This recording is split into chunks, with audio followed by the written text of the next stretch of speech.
বিএনপির চেয়ারপারসন তারেক রহমান বৈঠক করতে যাচ্ছেন যমুনাতে প্রধান উপদেষ্টার সঙ্গে। নিঃসন্দেহে এই বৈঠকের দিকে দেশের অসংখ্য মানুষের চোখ থাকবে। এটি খুবই স্বাভাবিকভাবে ধরে নেওয়া যায় যে এটি নিছক কোনো সৌজন্য সাক্ষাৎ নয় প্রধান উপদেষ্টা ডক্টর মোহাম্মদ ইউনূসের সঙ্গে তারেক রহমানের।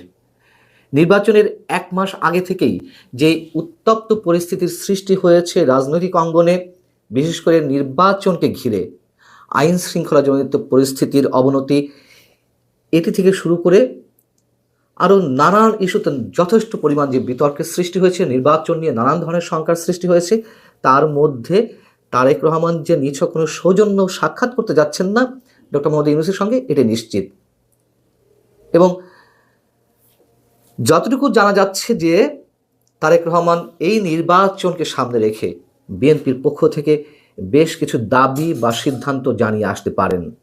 একটা জিনিস অনেকেই খেয়াল করছেন নিশ্চয়ই, যে তারেক রহমান দেশে আসার পর তার যে বিরল নজিরবিহীন নিরাপত্তা ব্যবস্থা তাকে ঘিরে, এবং একই সঙ্গে খালেদা জিয়ার মৃত্যুর পর ইউনূস সরকারের পক্ষ থেকে যেসব ধরনের আয়োজন করা হয়েছে, মানে আন্তরিকতা তো বটেই, তার চেয়েও বেশি অনেক কিছুর আয়োজন করা হয়েছে, সেগুলো মানুষের সন্দেহের দৃষ্টিতে এসেছে।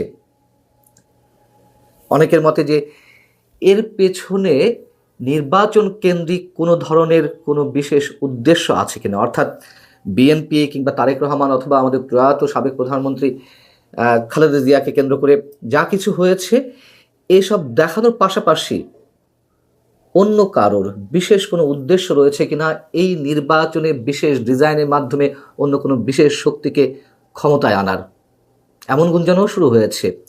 শোনা যাচ্ছে যে একটি বিশেষ ইসলামপন্থী রাজনৈতিক দল তারা নির্বাচন বয়কট করতে পারে। বুঝতেই পারছেন কাদের প্রসঙ্গে গুঞ্জন শুরু হয়েছে। সেক্ষেত্রে নির্বাচনের গ্রহণযোগ্যতা নিয়ে যাতে কোনো প্রশ্ন না ওঠে, সে বিষয়ে কোনো আলোচনা হবে কিনা আমরা জানি না। এরই মধ্যে বাহরাইন এবং ওমানে পোস্টাল ব্যালট পেপার নিয়ে যে ভিডিও যথেষ্ট পরিমাণ ভাইরাল হয়েছে, সারা দেশে গণভোটের ব্যালট পেপার এক মাস আগেই জেলা প্রশাসকদের ট্রেজারিতে যে পৌঁছে গেছে, তা নিয়েও নানান ধরনের বিতর্ক শুরু হয়েছে। নির্বাচনকে কেন্দ্র করে আসলে কি ঘটতে যাচ্ছে নির্বাচনের নামে। পাশাপাশি নিশ্চয়ই আমাদের চোখে এটিও বেঁধেছে যে শিক্ষা সংক্রান্ত একটি দক্ষিণ এশীয় সম্মেলনে প্রধান অতিথি হয়ে আমাদের প্রধান উপদেষ্টা ডক্টর মোহাম্মদ ইউনূস পরোক্ষভাবে এনসিপির পক্ষে প্রচারণা চালিয়েছেন। তিনি মন্তব্য করেছেন যে তরুণদের সেই দল থেকে অনেকেই বিজয়ী হয়ে আসবে নিশ্চিতভাবে। এমনকি এই মন্তব্যও করেছেন যে তাদের মধ্য থেকে কেউ শিক্ষামন্ত্রীও হতে পারেন। এই যে অযাচিত এই ধরনের মন্তব্য, তা নির্বাচনে প্রভাব ফেলতে যাচ্ছে কিনা, অথবা নির্বাচনের কোনো ডিজাইন হয়ে থাকলে আগেভাগেই তার অনেক কিছু বেরিয়ে পড়ছে কিনা অবচেতনভাবেই, সেগুলো নিয়েও নানান ধরনের প্রশ্ন উঠেছে। এবং এই সরকার যে নিরপেক্ষ নয়, তাতে সরকারি নানানভাবে তারা তাদের নিজেদের কর্মকাণ্ডের মাধ্যমে আমাদের সামনে ফুটিয়ে তুলছে। অতএব বৃহস্পতিবার যে বৈঠকটি যমুনাতে অনুষ্ঠিত হতে যাচ্ছে প্রধান উপদেষ্টার সঙ্গে তারেক রহমানের, নিঃসন্দেহে সেদিকে নজর থাকবে দেশের কোটি কোটি মানুষের। এবং আমি প্রায় বলি, অনেকে বলেন যে বিএনপি বারবার ফাঁদে পা দিচ্ছে সরকারের। যে কোনো কঠিন মুহূর্তে, যে কোনো সংকটময় মুহূর্তে আমরা দেখেছি যে ডক্টর মোহাম্মদ ইউনূস 3টি দলকে সাথে নিয়ে বৈঠক করেছেন এবং সেই বিষয়গুলো মোটামুটি সামাল দেওয়ার চেষ্টা করেছেন।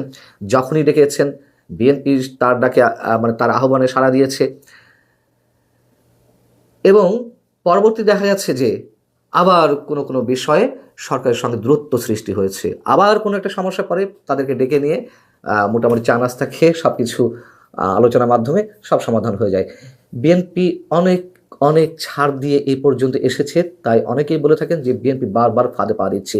এই নির্বাচন কেন্দ্র করে বিএনপি চূড়ান্তভাবে ফাঁদে পা দিতে যাচ্ছে কিনা, সেই প্রশ্ন অনেক জোরালোভাবে উঠেছে। দেখা যাক যমুনাতে কি ধরনের সিদ্ধান্ত বা দাবির কথা জানিয়ে আসেন তারেক রহমান।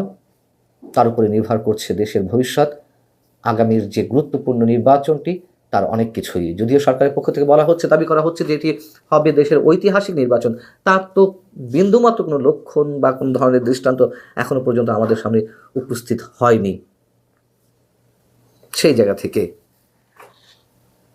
বৃহস্পতিবারের যমুনার বৈঠকটি নিঃসন্দেহে অনেক অনেক বেশি গুরুত্বপূর্ণ।